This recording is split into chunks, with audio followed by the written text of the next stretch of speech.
Hello, hello. Welcome back to Fatherhood Unscripted. It's DJ and Alec, and we do have a guest today. We have Sam Goulet. Yeah, how's it going? What's up, brother? How you doing, Yeah, man? if you Thanks for want, having me, guys. good. Yeah, of course. Thank you for being on here. We appreciate it. And so, yeah, what we'll do is we'll have you share a little bit about yourself, where people can find you. Just a little bit about you. We can plug yourself in here, and yeah. Well, I guess I should start with why I'm on the podcast. I have four kids, so that's probably my greatest qualification for this Yeah, podcast. that is a good one. Yeah. They're still alive, so that's another check for me. I've got a boy and three girls, 9 and under, all the way down to 4. And married to my wife Jessica for coming up on 15 years this year. Wow. So that's been really fun. So I love that a lot. So I hopefully got like a year or two left. That would be cool. I'm just kidding, but I love that. I love the kiddos, and I'm a pastor. I have been for quite some time. Been a lead pastor of a church for 4 or 5 years now, and that's been really enjoyable. Started a couple businesses the last couple of years that I've also enjoyed doing as well. Rent out some cars on Turo. I'm renting out an RV on Outdoorsy now. So there's all kinds of adventures to be had. I rock climb. I dirt Nice. bike. I used to play basketball, and I think that's the gist of who I am. Awesome. Yeah. Well, yeah. Yeah. Well, we're happy to have you. And like, big thank you for being on again. Um, how has being a pastor? Hold on one second. I'm sorry. Excuse me. Um, how do you think being a pastor has affected like your parenting style? Mm, that's a good question. You spend a lot of time thinking about like principles, like heavier life ideas, and like coaching or teaching other people in those things, and trying to choose the areas you feel the most competent to help. Because I'm Mm. not competent in every part of life. Um, so you try and choose the things that you can offer some value to people. And then you try and I think grow in understanding and competency in the things you're not competent in so that you can help more thoroughly. So I think that it almost inherent in this job is this idea that you need to have your stuff together. And if you don't have your stuff together, you're kind of not a very good help. Mm. So I think that it's helped in that you have this standard that kind of like always lives above you. And I'm really allergic to fraud kind of hypocrisy notions. I don't like them. I grew up as a pastor's kid, so you kind of you see a lot of actors, Hmm. um, and so you kind of, if you don't want to be a hypocrite and a fraud, and you have a standard at the same time, you kind of have to just figure out how to grow and get there and be honest with where you're not and be honest with where you're at. So it's kind of given this standard and just a learning curve. You just gotta study, you gotta think, you gotta talk, you gotta weigh, you gotta pray, you gotta do all the things it takes to kind of shed some things off that are kind of toxic or damaging behaviors, and try and be the most loving version you can be. So I think that's kind of how it's kind of shaped out to be, is this standard of love that you got to kind of try and get to. Hmm. And I, to be honest, though, I actually think it's the same for everybody. There's a little bit more responsibility, like in scripture, for like teachers and preachers and such. But actually, we all have this like love standard of Jesus to try and walk out. It's just more thoroughly, I think, owned by a pastor because it's kind of connected to their job too. Yeah. It's like It's like double consequence. Yeah. So I think it's kind of helped a little bit. Sometimes I think there's a little bit of a trap too, though, where it's pretty, I think, classically known that pastors can tend to fail their families because they're trying to help the church. Mm-hmm. You got to find that They don't balance. mean to.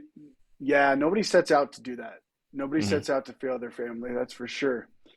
And but when you're like truly trying to help people, and then there's hundreds of people in front of you that want your help, you you have to you have to edit. You have to censor yourself because otherwise that natural flow will come at the cost of your marriage and kids. Yeah. Yeah, Mm-hmm. I like that. Yeah. Definitely. Yeah, I mean it's with anything in life, right? You got to find that balance because you do get passionate about things, especially like providing for your family and stuff like that. You naturally want to jump in and give it your all, but you have to realize like who is first in your life. Um, and of course, being Christians, like we have God, and then we have our marriage and our kids and our family, our intermediate family, and Yeah. so just giving them that focus. I agree with you 100%.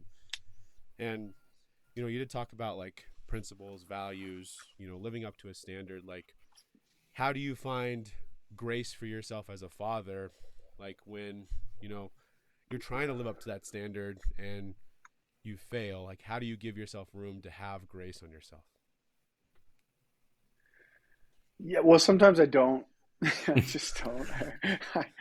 I, sometimes I'm not very gracious to myself as a father or just as an individual, as a husband, or as a leader, pastor, and things like that. I think grace for myself. Oh, in all honesty, I don't know how to give it for myself. I think I know how to receive it, like with Jesus. I know how to receive it in those relational ways with Jesus, but I'm not so sure I know how to give it to myself.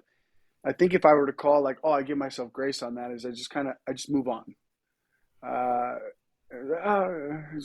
yeah, it's like, and I don't even think that's a true expression of grace though, because I think some version of just move on, just kind of like next thing, I'm busy, got to figure it out, got to go to the next spot. I think that's closer to denial than it is grace. Mm-hmm. Um, so I think grace is a really, especially for my personality, for my flow and who I am naturally as a human being, grace tends to be a really evasive concept that I have to kind of go back with Jesus on it. And it's like a novel idea each time he gives it to me. I'm like, oh, okay, yeah, there is that thing about grace. Because I think I tend to thrive more in principle and endurance and than I do grace. Uh, truth, I think that I thrive in that more than I do grace, perhaps. So I think that grace thing, I just feel like I'm constantly the fool in the relationship with Jesus. Is I'm always the fool in grace. It feels like I'm always like, yeah, what is that again? How does that work again? And he's like, and he gives it to me, and I'm like, oh, that's right, that's what this is, and I try and I try and then learn how to have that same because it feels like it's more of an emotional grid than it is a logistical one. Grace feels like it operates a little bit more emotionally than it does principled logistics. Mm-hmm. And so with my kiddos, I think I try and understand that emotional dynamic of lending grace and giving grace to them. But it's actually a real challenge to me. Yeah, I think, and Alec, you can speak to it too.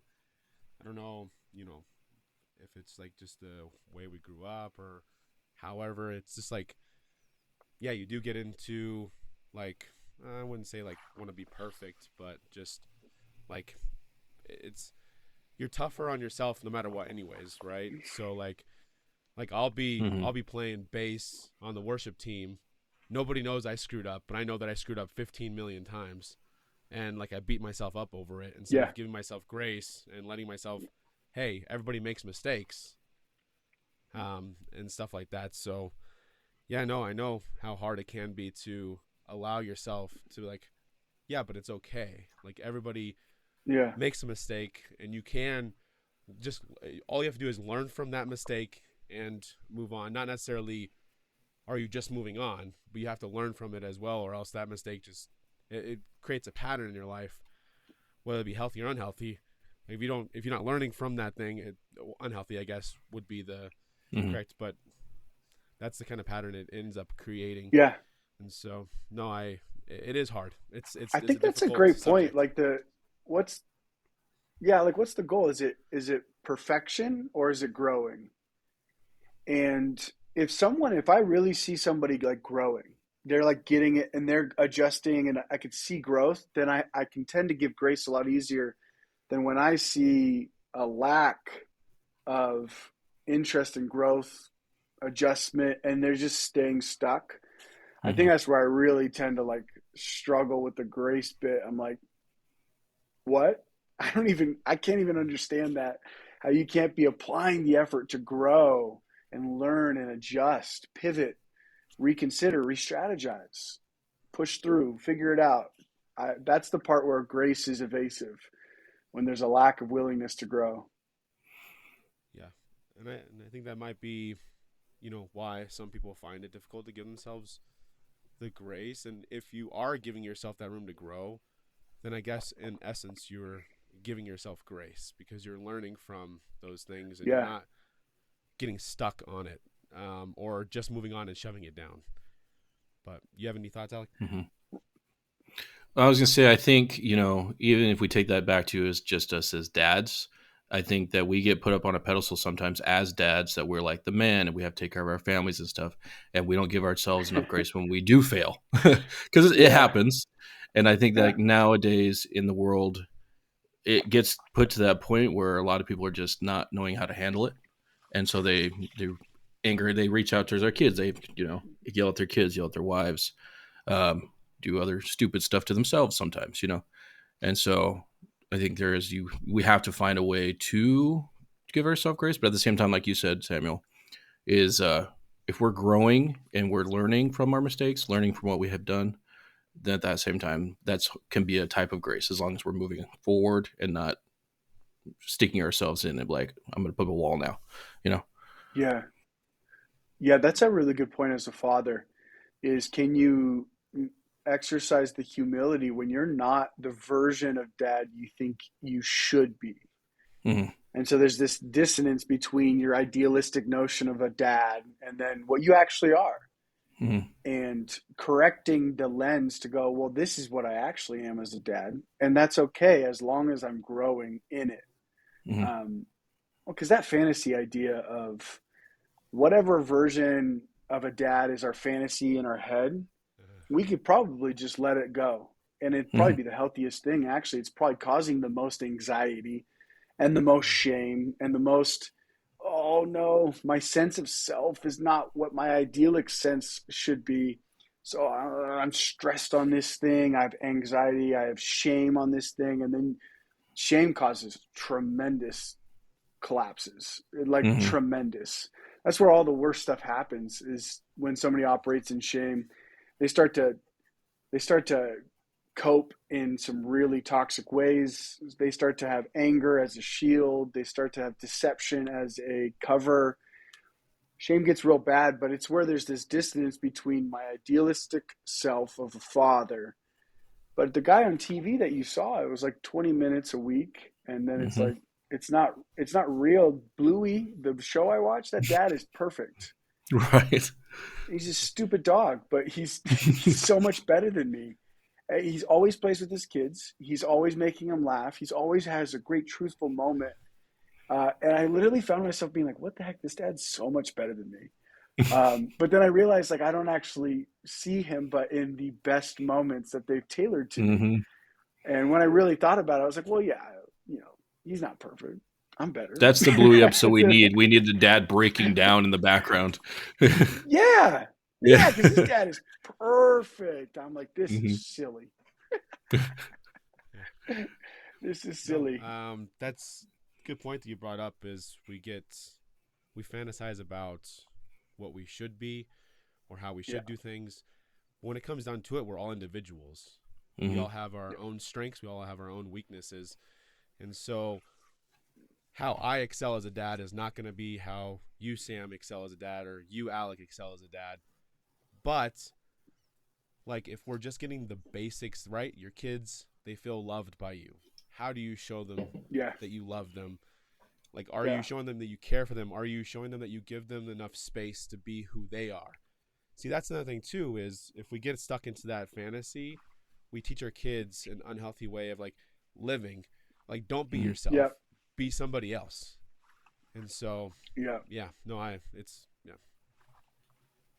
Well, yeah, and like I think it probably goes back to the goals thing for me and understanding, okay, is my goal perfect performance and maintaining an image that's more pride to me than the other version. And pride has this dangerous dynamic, in my opinion, and I think even biblically, it's like God resists the proud.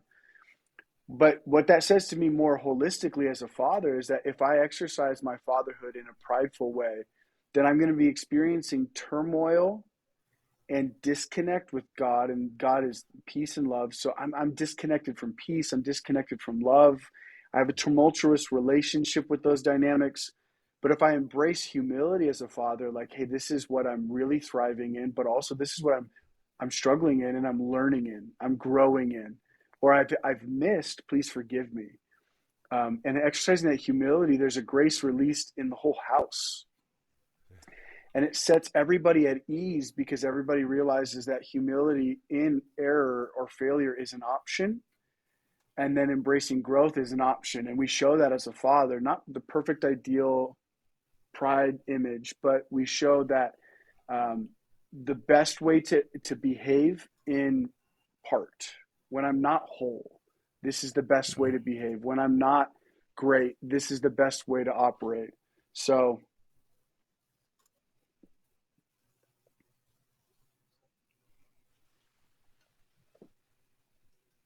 Yep. Right. I think you froze a little bit there. We could hear you, but it froze a little bit. Um, yeah, and I think like you were saying, when you get that grace over your house, like I've been out of church for a long time now, and we finally have just started going back into church, and seeing that shift in my house with less tension, less stress, and just having the grace of God back on our family, and introducing our kids to that, and seeing like tempers be gone and more just calmness be over our house it's a really good thing. So having God in your family is a huge thing. Um, so yeah. Well, that's interesting. I want to ask you a question about that because I've seen actually quite a bit of. Well, I've been a pastor for a while, right? So I was a youth pastor for like 6 or 7 years, and then lead pastor and such. But I've gotten to see like a generation go from being 12, 13, 14 to having kids. And for some of them, I saw this gap in, well, they still loved Jesus and they all that kind of stuff, but their discipline of church kind of faded for months or years, depending. And then they got to this place with their kiddos where they're like, well, actually, I have value for my kids experiencing church because I had value from it. And so they kind of circle back and they reconnect and they reroot themselves in a community when they want their kiddos to be able to experience that. Was that similar for you? yeah, I think so. Like with growing up in the church and just like doing everything in the church, I not that we didn't have fun, because we had a lot of fun. um and then when me and Karina got married, we moved away from the church, and we didn't go back for a long time. And like worship music was still there, still prayed, still read the Bible and stuff. We just didn't go to a physical church. Um, Right. and so we've been in California now for 5 years. And in December, I was just on Facebook, and we weren't looking for a church. I was on Facebook, and this one called Vivid popped up. I'm like, oh, what is this? And like, I don't know what it is. Like, I felt in my heart, like, all right, something is calling me to this. I got to do something. I don't know if it was just time for Yeah. the kids, because we have shared with the kids, like we'll put them to bed to Bible stories. They watch Veggie Tales, all that Right. stuff. Um, Veggie Tales. yeah. um, so just getting them into that, and like we haven't really, because nowadays you can't just let your kids go with anybody. And so like they were like, oh, I want to go have a play date with my school friends. Like, I don't know their parents. You're not going to their house. Um, Right. No, for yeah. sure. And so Yeah. getting into church, and now them having church friends, and like becoming really close with our pastor and the assistant pastor and stuff, and like our kids really becoming close with their friends, and now they've gone to their houses and hung out. And so just that, this new environment for them to be in, and you can tell like every Sunday after church, we're like, oh, what'd you learn today? And they're like, oh, we learned this, or this. And now Mike is talking about it outside of church. So it's really cool to see that. Like what we had as kids, we were really excited about church and everything. But I think that's what it Yeah. was the break was we did everything. I mean, Karina did the children's ministry, we did outreach, we did homeless ministry, we did Thursday nights, Wednesday nights, Saturdays, Sundays. Like it was nonstop. And so I think that's what kind of just made us step away for a while. But yeah, but no, I'm really Yeah. happy we're back. So Well, there's this interesting balance that I don't know. So I have a different perspective in that I'm a lead pastor.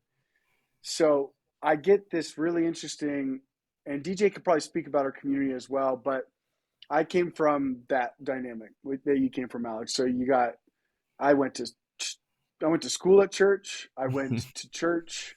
I went to church midweek. I went to all four services on the weekend or whatever it was. And then whatever prayer meetings, whatever discipleship things other than the midweeks, or I went to it all. Like, and for 20 years of my life. So you have this dynamic, but I figured out why it happens. Because when I became a lead pastor, you have this group of people in your church that you cannot give them enough church to satisfy the mm-hmm. appetite for church. You just can't.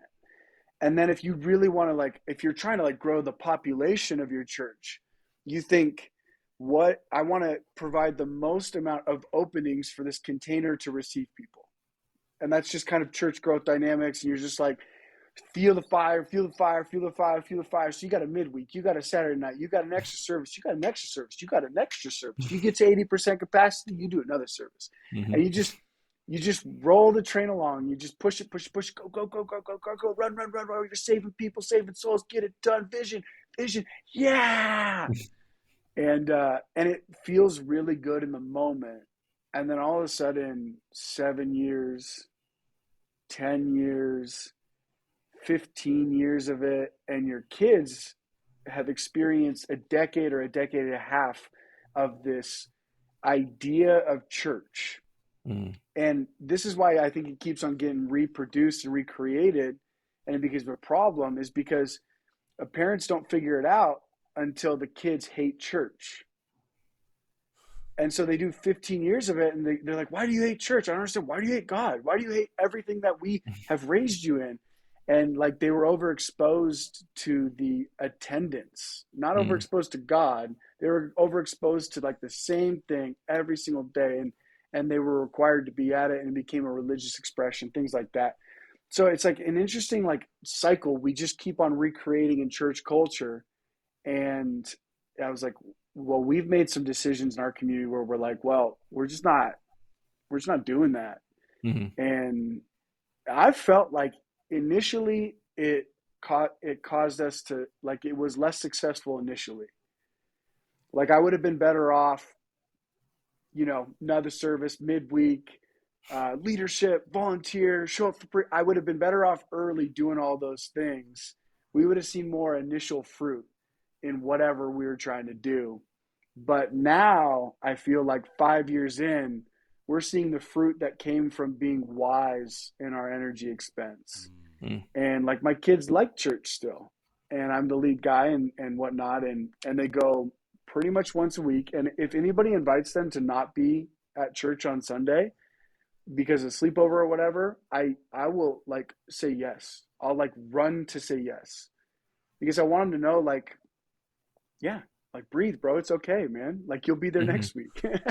It's okay. Like, you can miss a worship service. It's okay. You can miss church. And like, nobody's concerned about your salvation. Not at this church. You know, you're good, man. Like, my family's good. They slept over at a friend's house. They didn't come.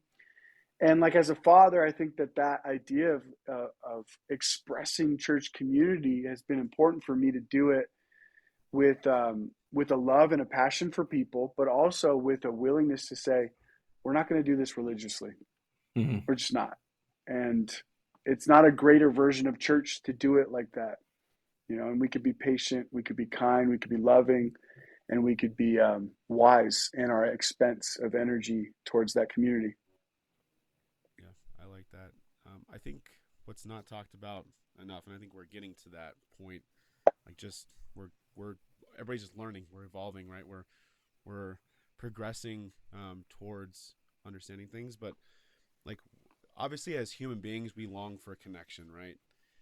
But Yeah, like you can be overexposed to community.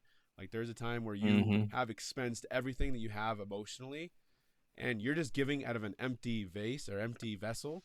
There's nothing left in yeah, you and you're just pushing yourself past that point. And that's why people are like, okay, I'm not doing church anymore. I just can't do it anymore because you've already yeah, burnt yourself out and then you continue going after you are already burnt yeah, out. And so yeah, like you've been teaching your kids, it's okay to miss it. It's okay to recharge your batteries. Like just yeah, whatever that is for you, because every individual is different. If it's spending time with family, take a Sunday or two. Take off. Like just and I know like there's been times where other people will preach at the church and you guys will be doing whatever and spending family yeah. time because you're recharging those batteries. That's important that you need to do that because otherwise you get overexposed to community. And even though we have that longing for connection, we have to be wary of um, doing it too much. Yeah. Yeah, Jesus set that pattern too, right? Where he was with the crowd, he left the crowd, he isolated himself at different points of prayer or recharge. He got into like a smaller connection space rather than a larger one. And there's these patterns that he even showed for his time here on earth that were really informative.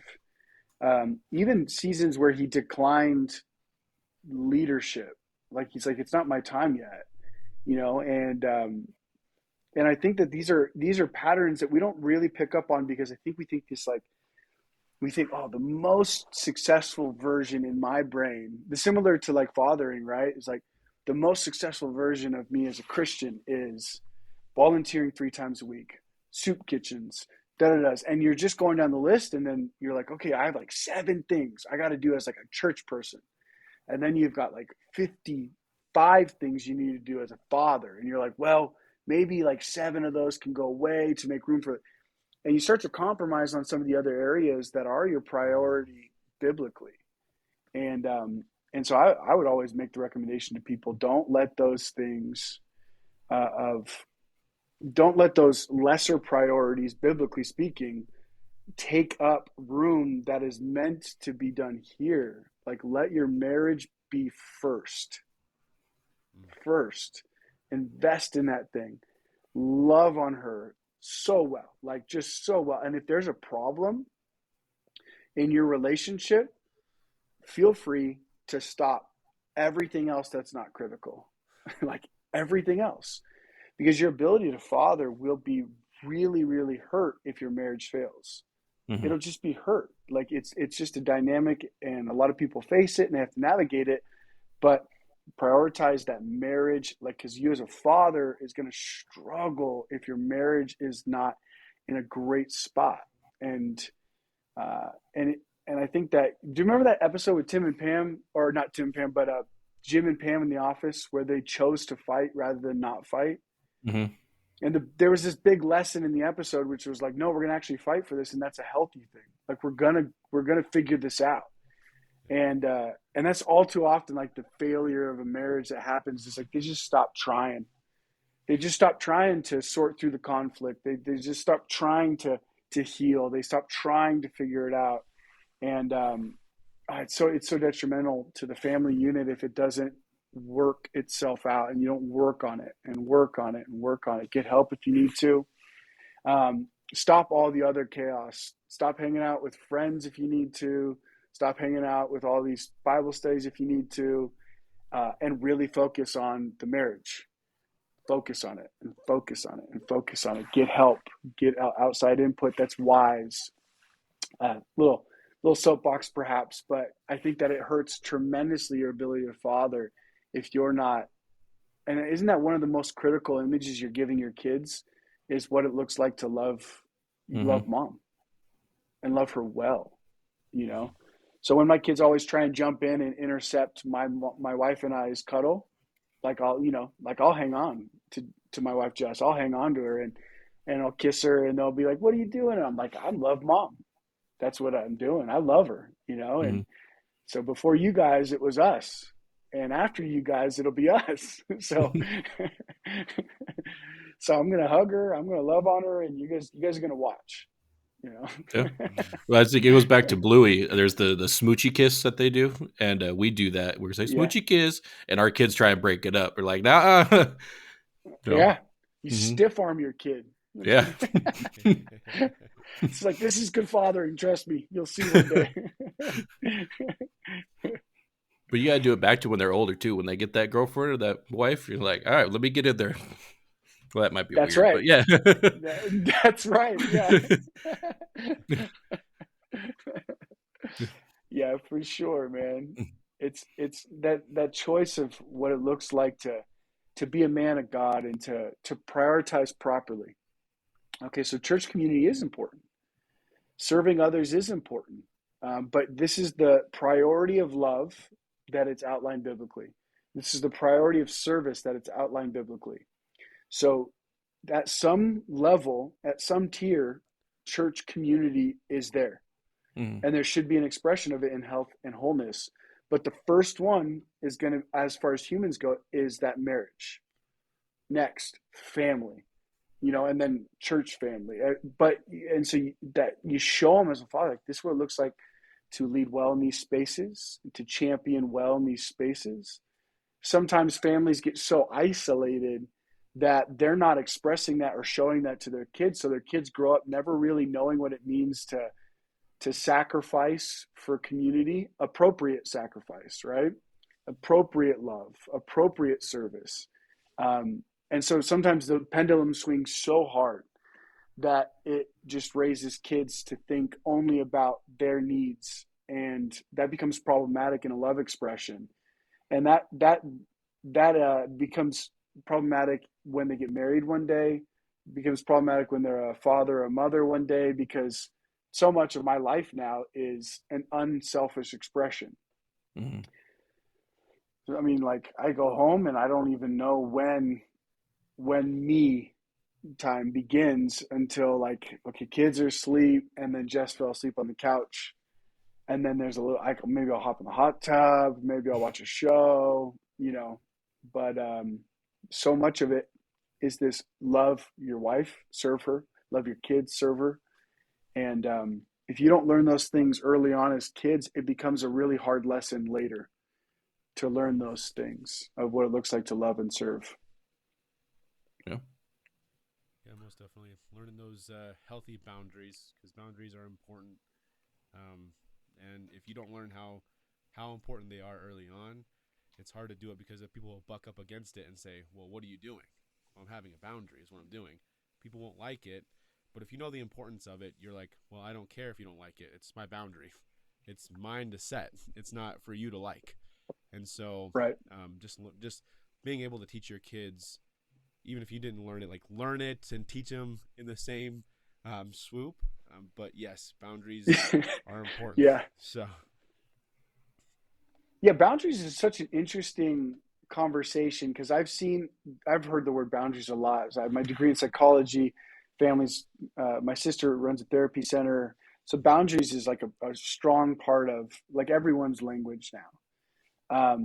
And in all honesty, I've seen boundaries applied in a super unhealthy way. They're not actually the true version of boundary.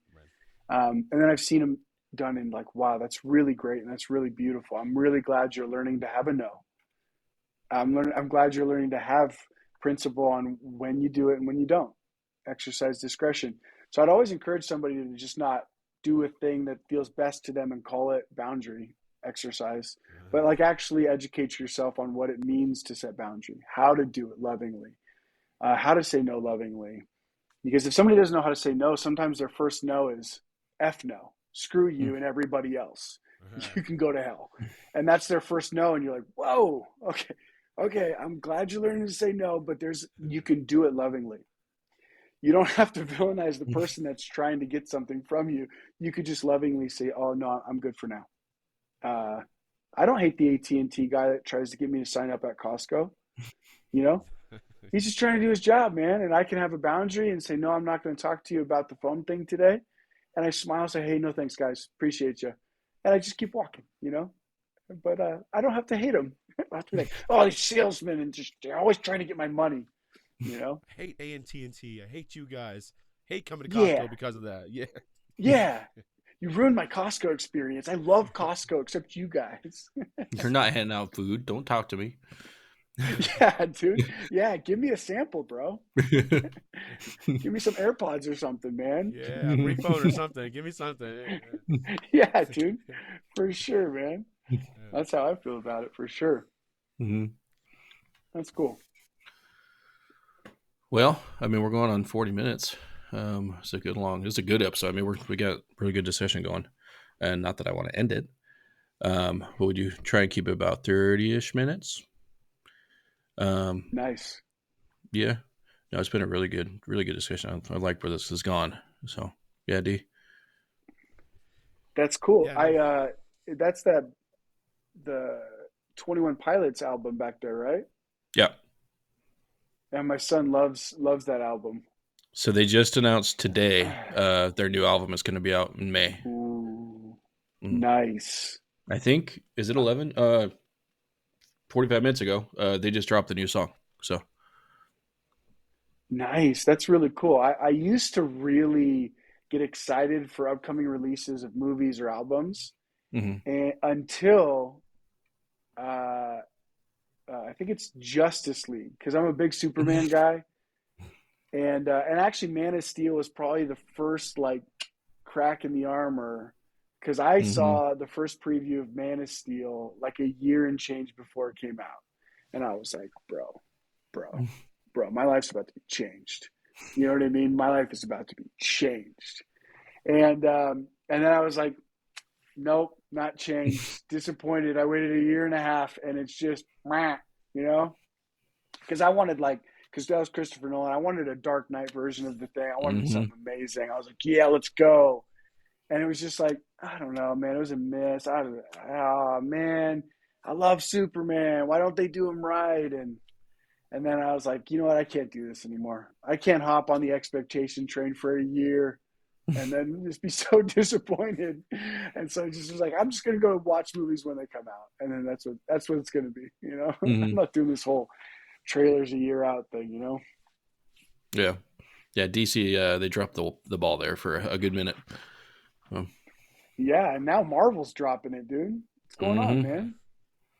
I'm like, this is affecting my fathering. Like, what? I want to watch cool stuff, man. You know, but I have to. I've been watching Dragon Ball Z with my son, so he's been enjoying that a lot. DJ's and I a finally Naruto got guy. him on it, bro. I do. Okay, so I really want to get on Naruto, but there's a lot of episodes. There is, and then it's Naruto Shippuden that you have to get into, which is the second half of that. So tons and tons of episodes. But I remember as a kid just like binge watching. Like there wasn't really a way to binge it except for like going and finding a website online and doing it like that way. But yeah, I loved the show. Anime 1, 2, 3. Yeah. 1, 2. Yeah, that's that brings me back. But yeah, no, I got my my wife and we both watched Naruto all the way through. So nice, dude. That's great. My wife, she just can't do the anime. She's like, I don't know, man. They're screaming a lot. They're doing stuff that's weird. I'm like, oh, baby, it's a character development. And then you're getting up and She's you're like, just like, Kamehameha. yeah, Ah. dude. Yeah, my son, bro, he caught on. He's like, you know what's crazy? He's like, Goku's either like sick or dead or gone uh, for half of every season, and then he shows up and he's the hero. I'm Yeah. like, yep, Yep. that's it, dude. You figured it out. Good job. That is the storyline over and over and over and over again. over, over and over, man. So get used to it, dude. Get used to it. So that's been fun though, man. It's these little moments, dude. These are where the Inside Out movies really starts to like, oh, this is a core memory. You know, you Mm-hmm. walk away from a Mm-hmm. moment, you go, we just created a core memory, and it's a good one. The haunting moments are where you're like, I think I just created a core memory, and it ain't good. It ain't good, and I'm gonna think about that for the rest of my life. So that's cool. Yep. This is It's the like reason I'm God going to get just therapy for the rest of my life. Yeah. yeah, dude. I just like pray God for the damage I'm doing to my kids, the damage I know and the damage I don't know. Just just love on them, help them out. You know what I mean? Yeah. You know, you can heal, you can redeem. So do your thing, because I'm doing my best. That's for sure. And that's all we can do as dads is do our best. Yep. Yeah, Yep. yeah. Wince when we don't do great. Yeah. Oh, oh gosh, darn it, darn it, darn it, darn it. This is a Well, thanks cringe for having me, moment. guys. Yeah. Yeah. Yeah, this Thank is you for cringe being as here. Appreciate you shit. coming on. Yeah, this is good stuff, man. It's good stuff. Mm-hmm. All right. We'd love to have you back on. Yeah, for sure. I think we're trying to do at least one guest per month now. We're kind of restructuring things as we're going. And then real quick, where can people find you on socials? Or I know they can find you at the mountain. Yeah, I don't really do social media. That's been a really happy 15 years of not doing it.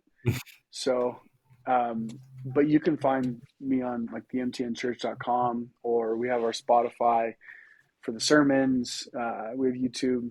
So on any of the church platforms, you can find me with teaching, preaching, or discussions, things like that. But yeah, my wife has social media. If you wanted to follow Jessica Goulet, and you'll see me on there sometimes. There you go. Honestly, I've loved not having social media. I'm like, dude, this is the greatest idea I've had in my life. I took a break for the last month, and it's like, yeah, it's nice Bro, not to have it. 15 years. It's a long time. 15 years, Alex. 15-year break. It's not a break. It's just I'm not on there. I'm sorry. Yeah. This is a permanent decision. I don't think I'll ever do it either. Guys, I love it. I enjoy it. You probably have reasons you're on there, even this podcast probably. So great job. But man, I have loved it. So it's It's great. just a distraction most of the time. So Oh, compare it, and you can't even. It's the hardest to separate this comparison. That's the great robber of joy. mm-hmm. And you're seeing people's highlights of their life, and so you're never gonna feel that great because it's their Mm-hmm. highlight. And it should be like they deserve to show their highlights, but you can't. Your emotional process on it, you're always like, man, dang, dude, like, shoot, what's it? Can I? Maybe I should. And discontent starts to cultivate, lack of gratitude, comparison. It starts to rob your joy. You're never satisfied. It's tough. Yep. Tough. Yeah. But Cool, cool. Well, Sweet. again, thank you for being here. And yeah. Thanks for having me, guys. yeah, for everyone listening, we will see you guys next week. As always, me and DJ, we love you. And if you guys need us, reach out. Do you have a dad joke, Alec? You always end it with a dad joke. So as we're getting busier and busier, we set up a Fatherhood Unscripted calendar stuff. And I was thinking it's kind of scary because the calendar's gonna die, y'all. Its days are numbered. Yep. Yep. That's amazing, dude. Do you make these things up? Sometimes, but then sometimes I'll have it ready. But yeah. That's great. I love that. You had a dad joke to end. Good job, bro. I love that. I failed a couple weeks ago. I wasn't ready a couple weeks ago. I was like, I can't. But yeah. That's great. Good job, Cool, guys. cool. I'm proud of you. Well, This is great. everybody's going to be listening to this March. So happy March, and we'll see you guys in the next episode. Woo. Later.